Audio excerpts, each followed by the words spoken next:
Welcome to Real Herbalism Radio, show 254, recorded at Big Dog Studios in Eugene, Oregon. Today's show is brought to you by The Practical Herbalist.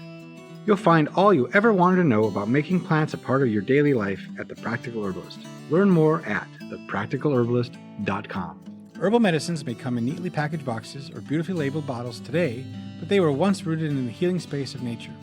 We can still touch the magic and power of those spaces to deepen the medicine for ourselves and others. Today we're talking with Bett Williams, author of The Wild Kindness, the Psilocybin Odyssey, and whose essays appear in Lucid News and Double Blind Magazine about ceremony, the mushrooms, and the medicine of ritual. Now here are your hosts. I'm Candace Hunter. I'm Patrick Hunter. And welcome to Real Herbalism Radio. Hey, Bett, welcome back. Hi. Oh, I'm so glad to have you here. It is always a fun time talking to you. I'm in Seligman, Arizona on a road trip. It just feels like I'm visiting you here, like surrounded in like a Route 66 vibe. Nice. It's probably a lot warmer there than it is here today, I bet. Yeah, it's like 78 degrees. So. Oh, nice, nice. So one of the things that came up when I read The Wild Kindness, which really spoke to me, was the concept of ceremony, being in ceremony, being, performing the rituals. And part of what spoke to me about it was the power of that. But also there was that little part of me, that little suburban white girl that's like, I don't have to do rituals. I don't need to do any ceremony. What are you talking about? That total defiant. And I wanted to talk with you a little bit about that. What does it really mean? I mean, do I have to show the sign of the cross and do the Eucharist, I don't know. I think that white girl in you is really smart that says to not trust it, because we've been told that ceremonies like a certain thing. And so I think if people approach a mushroom ceremony it's funny because these are decolonizing medicines. They will decolonize the heck out of you. And they will show you where the ideas were placed upon you by hierarchies of power, and you will probably see them. So that voice that says, why do I have to do ceremony? Because you don't. The mushroom itself will, I believe that it gives you what you're ready for and what it needs. Which is very mysterious what the mushroom needs. But sometimes you might take them and it may literally just say you need to exercise, or you need to have fun, or you need to do some art. You could take it in the middle of a highway and it might suddenly say bitch, it's time to do ceremony. and so one of the things, because I've been, I realize not everybody has had the experiences that I've had. Since I was 18 years old, I've been brought into sweat lodges, and it's something that you really don't talk about, but I'm only saying it in terms of that I have a background in being invited in red roadways and really, really strict traditional ways. So I've been invited into those circles since I was 18, and I'm over 50 now. So I have a background in knowing what it's like to go in between worlds in the most, if you were to say the most anthropological sense of the word world, what ceremony is, I understand what that is. And so I've learned that sometimes you're in ceremony, sometimes you're not. And I've also found that trying to define it too hardcore is not what ceremony wants, because it most of all wants you to be humble and to listen. But ceremony is when you are literally in another world that is real. And it's the spirit world, and whatever that means, if you're with the ancestors, if you're with the plant devas, if you're in between worlds in terms of time being absolutely scrambled, we have our entire human lineage with writing, painting, everything to say that we know what the heck we're doing, and that we know the difference between what's ceremony and not ceremony. We don't need to do more studies, right? We have it. And for me, it was cemented when I went to Huautla de Jimenez, Mexico, and a dear friend who did, I only got to know her a little bit, but Kai Wingo, who did the Women in Theogens conference and invited me to speak in a high-dose African-American psilocybin community, she passed away in the middle of ceremony on a fast. Right. And she passed away when I was in Mexico. And I wasn't going to do ceremony because I was too distraught. And I was taught you never spend money on ceremony, and I didn't want to be a tourist. And so somebody stuck me in a taxi and said, you're going up to this mountain. And I waited for hours, and the elder curandera came out. She must have been like 86. And she just said, tu amiga corazon. She didn't even know like what had happened, that my friend had suffered a heart attack on a fast. And so ceremony began. And when I began doing mushrooms, whenever I feel funny or weird or mediocre or sad, which was a lot of times, I would play the documentary film about Maria Sabina, and you're literally hearing the sounds of ceremony going on the whole time. And it's a profound work of art, this film. I believe a ceremony in and of itself, and done with that intention. And it's medicine, so one should give back. Like if that film helps you, find a way to give back either to the Mazatec people or indigenous people where you live. But yeah, so I did the ceremony on the mountain in Huautla.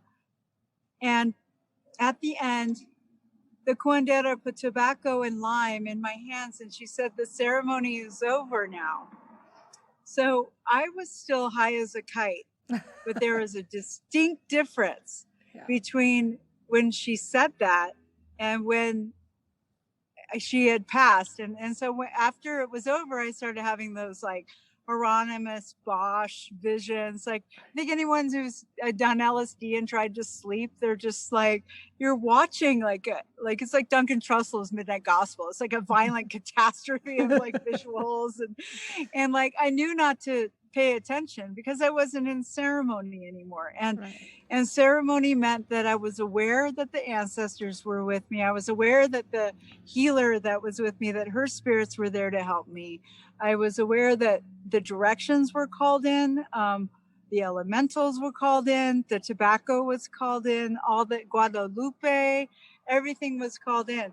And that stuff can happen by accident on a mushroom. And the main thing to be prepared for attending to ceremony is to realize that the mushroom will talk to you and it will tell you what to do. And so I wonder, since I have a background in ceremony and I'm giving attention to the directions, I'm giving attention to the earth, I'm giving attention to water and fire and the various plant spirits I work with, that probably adds quite a bit. But I think if you're just starting out, to say like, I really want to know what you have to teach me, mushroom, and I'm humbling myself, and please show yourself in a way that I can handle so I can do this in a beautiful way.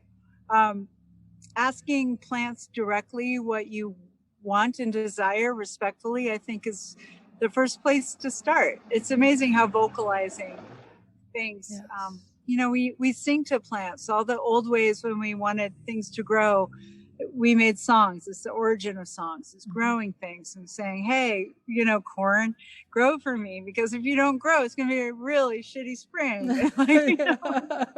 So like, let's get dressed up and we're in a cute outfit for you, because we really need you to show up. Like in Sweat Lodge ways, like the Lakota songs are very simple. It's just like, hey North, I want you to hang out. I really like you a lot. I hope you think I'm okay. I tried to do my best. So it's these simple conversations that are so important to create the space of ceremony. And I think what Western culture has brought to that understanding is the Freudian and Jungian understanding of the ego. Like, where is your ego sitting in this? And can you put your ego in a right-sized way so you can allow a voice that isn't your own to come in and help you? Right. And I think part of what I'm hearing as you're talking is that it's partially about the structure of your intention, that Yeah. you intend to walk into this with humility and Mhm. care, knowing that you're just a small, humble human. Yeah. And the plant or the mushroom or whatever you're working with Yeah. has much greater spiritual power or capacity to see further, see in a way that you can't. And so Yes. you're walking in just saying, help me do Yes. this so that I can handle it, because I'm not even sure what I can handle, which Mhm. I think is a key to having whatever herbal medicine you might be working with really be successful. Oh, you know? yeah, you could do it with, I mean, I would say the two most powerful plants that I consider, no, three that I'm in love with is I mean, there's so many, but juniper trees, Syrian rue, Peganum harmala, and yarrow. And I would happily put that on my altar and say, I just am here to listen to you tonight. Yeah. Whatever you have to teach me. And I'm sure that it would be a powerful ceremony. I mean, Yeah. my friend who knows much more about the alchemical tradition than I do said that alchemy was what took down monarchies. It's what created economy outside of when we were serfs and things. And it makes me want to study more about old histories, because one of the things that Western culture would like to ignore is that there's never one thing that saves us. Right. If you focus just on one thing, it's going to screw you over, because that's not the Yes. nature of how God works. It's not the Yes. nature of how nature works. Right. Alchemy is relationship, and only relationship work. It's like the Bible, whenever 2 or 3 are gathered in my name, Mhm. it's there two shall I be. And I think that 2 or more is 3, and that's the alchemy. Yeah. There's 3 is the backbone of alchemy. And so when we say, when everyone's trying to sell this one thing, they're bound to fail, or you try one diet, you're bound to fail. So mushrooms will teach you a way of looking at relationship. And I think if you make it about the mushrooms, you'll get that same trickster thing. It's why gambling doesn't work. It works for a minute, and then, oh man, you try to make it be what's going to pay your bills, is not going to work. Right. That is so true. I think one of the challenges of being a, white person in North America is that many of us, our family ancestry is not rooted here. It actually came from Europe, and it came, the ways of Europe that most of us inherited were the ways of the Catholic or other Christian churches or the Judeo-Christian religions, the whole that, and there's nothing wrong with that, but the reality is that's actually not a European indigenous cultural thing. That's actually a Middle Eastern indigenous cultural piece, which is absolutely fine. I mean, it's beautiful. But when you're talking about moving into ceremony with the mushrooms, for instance, or any other, cannabis, any other psychoactive or mind-altering substance, you kind of need that really indigenous, rooted, natural, where you come from kind of thing. And most of that was lost over 1,000 years ago for a lot of the white peoples, because Christianity and Judaism all kind of took over, and Muslim, that whole grouping of the Trinity of that heritage. And so as we're, here, as I, for instance, might be sitting here in Eugene, Oregon, thinking about doing ceremony, how do I do that in a way that doesn't rob from other local or other cultural traditions, but instead uses something respectfully? How do I come up with that? That's a challenge. Yeah, well, I think these conversations have gotten so out of hand with our internet algorithms and interference and the desire to create conflict, ultimately, that serves a power structure that is like Brown University or something. Yeah. It's like when I was finishing the last chapter, I was not on any mushrooms or anything. I had worked so hard to finish the last chapter, and I was getting downloads I didn't want to deal with, which were that the illusion that we have been colonized, that white people have been one, there's the understanding that we all had indigenous ways, and that we were colonized, right, by the Catholics and the Crusades. But Spirit was telling me, like, they didn't succeed. Like, we're actually not. Right. Like, we are still the organisms that make up a human being right now. Yeah. And what if you entertain the idea that a whole aspect of yourself has survived the whole damn thing? Right. You know? Right. Because we just went through it a long ass time ago, and then indigenous people in Americas went through it in like early 1800s. Yeah. It's like I don't a recurring theme. Yeah. But like, I think the human organism is genius, and I don't think we've lost the ability at all. And I don't think it's like that white people are less able to communicate to a plant than an indigenous person at all. What we have to respect is the politics, that we have reparations to do with broken treaties and all these things. But as human animals, we can talk to a plant today. Right. And I don't think that we can quantify who is qualified more than any other person. And that's the wonderful power of the psychedelic. And it's also what's lost. And when you get people who are like, oh, I can, peyotes for everybody and this and that. It's like, no, we have a historical culture to attend to. Right. And plants and the distribution of plants has always been politicized. Like, for instance, frankincense was the most traded substance in the history of the planet.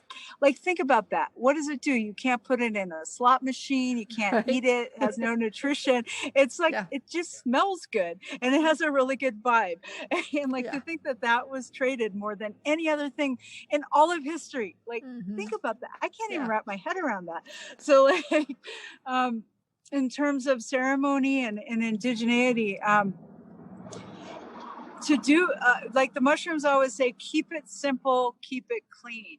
And so there's and style is important, beauty is important. The song by Nirvana, Come As You Are, is important. Come as you are. Like, are you a Buddhist? Are you a witch? Are you a Christian? Whatever's in your house, be beautiful. Bring who you are to the table. And, all these concepts are so fraught. Altar, you think of Christianity. Just put the shit in front of you, sit down and have a conversation. Now it's an altar. Make something pretty. Like, you can do it outside. You can do it in your house. And psychedelics have a way of like wrapping your brain around whatever is holy and whatever structure is already present. And so there's a lot of shedding. For me, whenever I'm on mushrooms, I go, wait a minute. I've been walking around all caught up and doing things right. And where did that come from? Oh, that came from the fact that I live in a Christian culture and I consider mushrooms sacred. So of course I'm going to be all uptight that I'm not doing it wrong because we got killed for that shit. So we're kicked out of our houses as teenagers, and I'm a gay person. So that's the like layers that everybody's going to go through with their ceremony. And then you might be like, oh, okay, get naked and fuck. Then you're like, well, that doesn't feel good either. Because sometimes you need a space where all those desires and like eating pizza and doing all those things might need to be put aside because you're sensing a realm that wants to tell you something that you don't know yet. So don't crowd it. Don't crowd it with your hedonism. So these are all explorations, and I used to say a month, everything changes because I'm learning as a very humble person who there's people I know who do 16-day fasts who like do ombleches and then Sundance and do all these things, who probably know a little more than me, and I don't do that, but just because I don't have a community to support me, or else I would. But so I'm approaching these things humbly, and I have found the mushroom path tells me what to do, which is pay attention to the plants outside. For instance, I'm surrounded by juniper trees, and I started researching juniper, and I found out it is slightly hallucinogenic, certain species of it, as a smoke. And I had already been using Peganum harmala with my mushrooms because it's an MAO inhibitor. It potentiates it. The ayahuasca vine is an MAO inhibitor to the chacruna plant's DMT. So I found out that the Hunza shamans use frankincense, Syrian rue, and juniper. Frankincense, Syrian rue, and juniper, like things that I had been using. And they used it. Christian Ratch, who wrote a book about an encyclopedia about psychedelic plants, said that it was used to contact the divining fairies for erotic dalliances. And, nice. And I was like, that's cool. Okay. You can like avoid having to negotiate in an open relationship. Like I'm not smart enough to do that in real life. No. But so these, I mean, I'm sure as an herbalist, you experience this all the time, that something you've been drawn to really taps into something that was either growing outside your house or part of your lineage, either in your DNA or just curiosity. Yeah. So it's thrilling, but I know a lot of like 8chan, the website that came after 4chan, that is where all those, the guy who shot up the El Paso Walmart or whatever, that was created on a mushroom trip. Oh, the guy who created 8chan, it was literally a vision. Like, how do I create a website where all this garbage can happen that doesn't get busted? So like, it could be that I was already leaning towards a relationship to plants, that the mushrooms showed me that. But I think it's a pretty common thing. You just are able to see structures. You're able to see systems. And ceremony is a system. And in my book, The Most Powerful Ceremony, and ceremonies are built on relationships. Like, I don't think you can read in a book like, oh, you know, you want to bring in this energy of the Deva Kuan Yin, let's say, and you can do that. It may or may not work, but I find that relationships with people and friends, you pass on traditions. So when I went to Huautla de Jimenez and did the ceremony with the elder, she held up a picture of Guadalupe and she said, do you know her? And I said, I live in New Mexico. I know Guadalupe. And she says, you know, put her on your altar. And when you want to talk to us, you can talk through her, like a Guadalupe telephone. Right. So I did the ceremony with that intention. I made a special Guadalupe with these mushrooms under her feet that I had a friend draw. And I did a ceremony, and oh my God, like the light coming out of that Guadalupe. I've never had a ceremony like that before or since. It was like a love slam down. I call it the mosh pit of Guadalupe. Like it was literally this pink and green light coming out of the image, slamming me in my heart, crying. Like I was like a little child, never loved before in my whole life. Like, and I believe that was because she was given to me by a person who came from a tradition. And that's how tobacco came into my life. I dated a woman who was Tarahumara, and she used tobacco, and she was trained by a Cree medicine man and to do sweat lodge. And so she brought tobacco in her Mexican way and then also in the sweat lodge way. So that was given to me by a human. You know, the songs were given by a human. So these are all given by relationship. And I think it really makes a difference. I think it's really hard. There are certain things that came from the internet that work, like Syrian rue. But it also grows indigenously in New Mexico. That works out. That's helpful. Well, I think like I had an experience with cannabis. We had cannabis plant growing in two of them growing in our yard. Growing because I planted them, not just randomly growing. So I spent the summer having conversations with these cannabis plants, you know, regular conversations. And one of the things that came from them well before the harvest, well before there was any like imbibing or anything like that involved, was they pretty much said to me, you know, you're human. You know, I was asking about how, you know, how do I be respectful and proper because I want to be respectful and proper, but I don't have an ancestral heritage. I don't have a teacher. There isn't somebody who's handing me this from my race. And I was thinking about the different cultures and trying to find a way to make peace. And they said, you do realize you're all human. You're all human.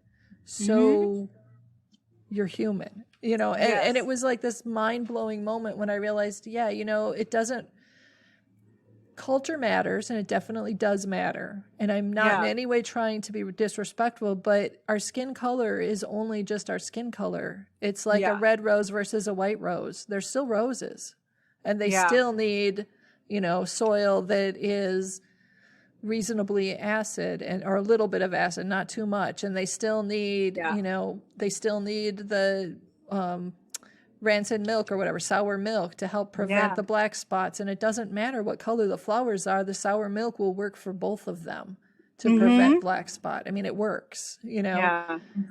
We're all human. Well, in Robin Wall Kimmerer's book, Braiding Sweetgrass, she said the problem was the colonizers came and they kept one foot on the boat. Which, in my opinion of her book, which is about paying attention to what is growing from the ground, like she found out that sweetgrass thrives if people pick it. And it really serves no purpose other than its beautiful sweet smell, which is an entity that clears a space with pure sweet. It's called sweetgrass for a reason. It clears a space with sweetness, unlike the stringency of sage. Which is kind of like, get out. You know? Sage will chase things right out. So there's this plant that, like, it doesn't care if you're white. You know, it wants people to come gather a little bit. And it's really hard it doesn't even mind if you gather like a chunk. You know, so that relationship, it's hard because we're working through so many political issues. I taught at the Institute of American Indian Arts, where all these young people were just like, you can't pay attention to plants and this and that. And then I found out, like, they lived in like AM radio, Resland, like they had no relation, you know, they didn't have a garden. They didn't, you know, everything sucked for them. So they're just mad. And it's like, you know, we have to work through this together. And like, there's political attending to indigenous communities that should happen anyway, regardless if you're an herbalist or not. But especially because these are indigenous ideas. Were you aware that your website needs to be ADA compliant? If not, you could face a lawsuit or a fine. Legal action against websites without ADA compliance has seen an exponential increase since 2017, and it's only going up year to year. MudPod Design has a bulletproof system to make your website ADA compliant. Get a free audit at mudpoddesign.com/free-ADA-audit today to find out how your website become ADA compliant within just 48 hours. Finding I think can be challenging if you don't have a teacher to find the right language, the right way to do it. And what I hear, not just, you know, from my own experiences and from what the plants and the animals and, you know, the rocks and, you know, all of nature has told me, but also what I hear within many, many, many different cultural traditions is always walk with humility, always walk with respect. If you're respectful and you're humble, then what you do will end up being right action. And it's all about right action, as opposed to wrong or misaligned action. Also, once you're on the walk and it becomes part of your survival of just listening to the thing, like, you can't go back. I mean, so it's like, I'm sorry, I had to go build a thing and sweat inside of it. I'm sorry, I had to put those plants and make a tea. I had to eat that. Like, like, you have a problem with it? I'm sorry. Like, explain exactly how I hurt you. But as a writer, you know, there is a thing when you step up and you become an herbalist teacher. And I think that's why herbalist teachers have so much to say about respecting communities. Like Kathleen Harrison of Botanical Dimensions works a lot with, you know, restoring trails, working with indigenous communities. And so I think that comes naturally. but there definitely is like a weird internet culture, Yeah. because you do have like weird white witches who bought their white sage from Sephora and they're like Right. flashing it.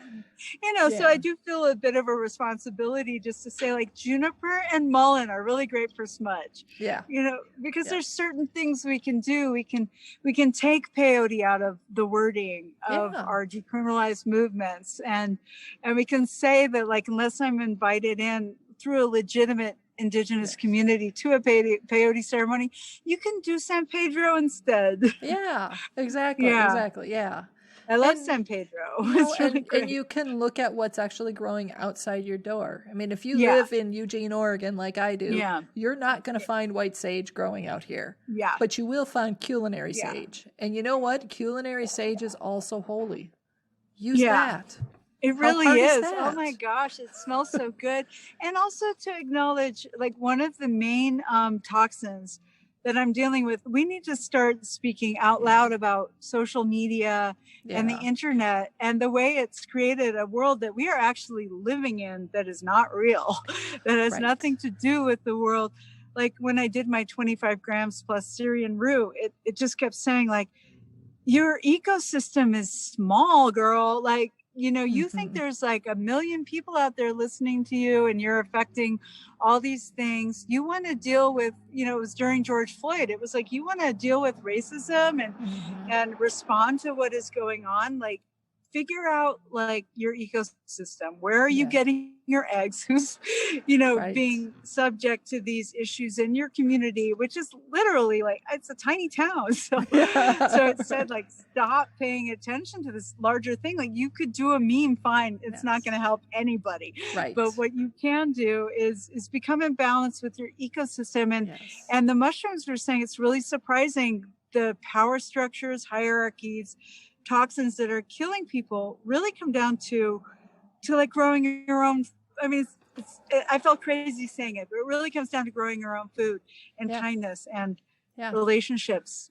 Yeah. I mean, it's ultimately, it is the best way to live is ultimately really Yeah. simple. I mean, it is Yeah. be kind, be humble. Yeah. Yeah. Do things as close to home as you can. Maybe you can't get something that you really need and you're going to have to use, Amazon or whatever. That's fine. But for everything else, try to do it as close to home as possible because then you're supporting your own communities. Try to stay off of not just social media, but all of the various distractions a little bit more. There's nothing wrong with a little distraction. That's why we have books to read now, It's why we've been telling stories for a majority of human existence. We need distraction a little bit. It's okay. Just not all the time. We're finite. We're finite creatures with finite influence. Like there's so many people this podcast will influence. So as I speak to you, I'm aware of who's listening as opposed to thinking like everyone around the world needs to be told to like right end fascism. Yeah, right. Yeah, take care of what's around you. Yes, take care of what's around you. Take care of the people that you really have, the real people that you have connection with. And also, when we do ceremony, one of the things that comes up a lot is, do I have a song? Like when I had a mountain literally speak to me, it started fractalizing in actual letters that I didn't understand. And I just felt so sad. I was like, I can't speak back with this like encyclopedic knowledge, but I could have a mountain song. Just a simple mountain song, but I didn't. And I was like, okay, goals. I need to like find a song in case that happens again to say like, hey, I see you. You're looking like telling me the Encyclopedia Britannica. I don't understand. Like, hey, thank you. I love it. I love the idea of a mountain song that you can hold in your heart and sing as every time you encounter a mountain, every time you go up. We see a mountain. I mean, I see mountain ranges every day on the way home. They're small mountains, but they're still mountains, Yep. I've heard that, the book called Songlines by Bruce Chatwin, talks about how the indigenous people of Australia would walk through the landscape, and they would have songs that took them from one place to another that would tell the origin stories. And also, if you went to a neighboring people's, they would tell from the rhythm which landscape it was. So they would be able to say, like, hey, I went through that mountain. Yeah. Because they could tell in the rhythm of the song. And so like mountain songs are a pretty simple thing that literally you just have to look at it and go like, you know, these are the beats. And old indigenous old ways singing is common across cultures and races. And it's just kind of like, in terms of ceremony, with the intention of connecting to the women I did ceremony in Huautla with, when I burned copal that is from that place, it was crazy. It was like the grandmothers showed up. Like a whole room of grandmas coming to teach me about how when you walk in the garden, pay attention to the tiny birds. Like, don't just pay attention to like the birds that eat meat. They said, pay attention to the tiny birds, the ones that fly around the heads of the saints. And so just to smoke a particular medicine brought in that teaching, and that would not have happened otherwise. Right. Yeah. It's amazing how that, you know, a ceremony, whatever it may be, can really, it strengthens and it shapes the medicine. And, and that gives you, I think it gives you a deeper healing. Yeah. And I think reciprocity as a concept is how you, because mushroom trips last a good 8 hours. And so it's not like you're like a Catholic thing where you're sitting there and you go through some motions and then you just sit there. Like, you are required to participate. And so it's a thing of like, oh, okay, what do they want me to do? And I found mushrooms to be very bossy. Like, they're like, put more tobacco down, burn the smoke, do this, do that. And then, or like go outside and get lost a little bit. So I think we can often think that, that it needs to go a certain way. And there's a point where you have to just let it lose yourself a little bit as part of it too. Let go of the reins. Yeah. And I had a wild experience at a Airbnb I stayed at, where the person wanted me to attend a ceremony of blessing of the space. And it was a white witch who showed up. And I'm so deep in with the mushrooms and other ceremonies. I was laughing so hard because she brought like a beaver skin, and she was like, I want to bring in water. And she held up the beaver skin as like a symbol of water. This is a concept that I've learned through the ways of, like, in our old ways, the beaver's not a symbol of anything. The beaver's beaver that literally brings in beaver. And this isn't about white or Lakota or anything. It's how symbology in the old ways works. So I was like, wow, like, she's coming at this like a Protestant book club lady, She was like, this symbolizes this, and she had the outfit and everything, and we stood in the circle, and I was just laughing because like the ways that I swim through these things, like, nothing is a symbol of anything, you know, like, it is what it is. Like, rose doesn't represent love. Like, if you're an herbalist, rose is like an entity, a life-changing smell. It does something to your system. It's got a lot of vitamin C. It's not a symbol. So I think in terms of ceremony, check yourself as to, like, because that's what colonization did. It took our medicine, turned it into language. You know, so you can just say rose means this. Like, no, I need fucking actual rose here. I need to come in and save my life here. Yeah, that makes a lot of sense. That makes a lot of sense. And trust your resonance, trust your instincts, trust your feelings. Like, if you're not feeling it, you're probably not in it. Like, I did a ceremony in Mexico with a Mazatec woman who was very, very Catholic. And I didn't know that there's a difference between, like, practitioners in the Maria Sabina tradition and then the regular Mazatec Catholics. And so So I was crawling on the ground on like a good 5 grams going like, I'm not in ceremony, are you? And everyone was like, no, I'm not. so we were tripping, but it wasn't happening. It wasn't the same. Yeah. It wasn't happening. And it was also, it would have been dangerous to think it was, because then you're reaching and that's when you go into that colonized zone of like, I'm supposed to feel something. I mean, that's what Catholic school was for so many people, you know, except me, who was just like, give me Jesus. Like I was really into like, but for most people, it was just like dumb symbols. And you're just like, no, why are you making me feel like I should feel something when I don't? So I often say, like, if you're don't set an intention too hard if you're new to mushrooms, because you don't know the space that you're going in. Like, let yourself fall in and go, where am I? Is this, because mushrooms are amazing no matter what. But it's good to recognize, is this artistic? Is this social? Is this maybe a physical healing thing where you're just going to lie down and feel a little sick and then feel better? Or is it ceremony, which is, you'll know if you're in it. And you'll be busy. Right. Yeah. And honestly, I think that kind of holds true for all the herbal medicines or all the plants. I mean, you know, if you're in ceremony with yarrow, for instance, it might be a very different experience than if you're putting yarrow on a wound to heal the literal cut in your arm. You know, that yarrow may not have to stand up and speak to you, because yarrow is going to help your body do what your body needs to do. Your mind doesn't need to understand it. It just needs to let go and let yarrow and your body do its job. And I think there's a misunderstanding that people who use them in really holy ways won't just do them on a Tuesday like that. Because I use LSD as a social thing. Like mushrooms are so powerful for me that I tend to only use them in ceremony, but I'll use other things recreationally or just to feel better. Well, thank you so much.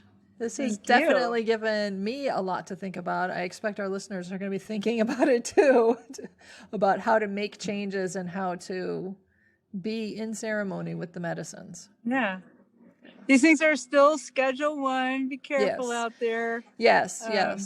And it definitely, we're not advocating breaking the law for anybody. So, you know, don't do that. But the information's out there. We've been doing this all over the world for thousands of years. We know what we're doing. Especially you herbalists out there. It's a real honor to share this with the herbal community, because, like, as I said, I'm so humbled in the face of the knowledge that plant people have. It's way huge. Well, I'm honored to have you with us today. And I loved the Wild Kindness. How can people get a hold of you, and how can they get a hold of your book? You can get a hold of the book at bookshop.org or any other online thing, or you can call your local bookstore. They can order it in a heartbeat. And you can find me on bettwilliams.com. That's 2 T's, bettwilliams.com, and on Instagram under Feral Williams with an F. Lovely. And I will make sure I have links in the show notes. Thank you so very much. Thank you. It's been a pleasure. It has. I can't wait to follow your podcast more. Thank you. Thank you. Oh, and you've got a podcast too. I do. It's called No Cures, Only Alchemy. You can find it on Spotify and other sites. Yes. About psychedelics and culture. Yay. Thank you. Rock and roll. So as always, put an herb on it. The statements made about herbs and products on this podcast have not been evaluated by the United States Food and Drug Administration, FDA, and are not intended to diagnose, treat, cure, or prevent disease. All information provided on this podcast or any affiliated websites is for informational purposes only and is not intended as a substitute for advice from your physician or other healthcare professional. You should not use the information on this podcast and its affiliated websites for a diagnosis or treatment of any health problem.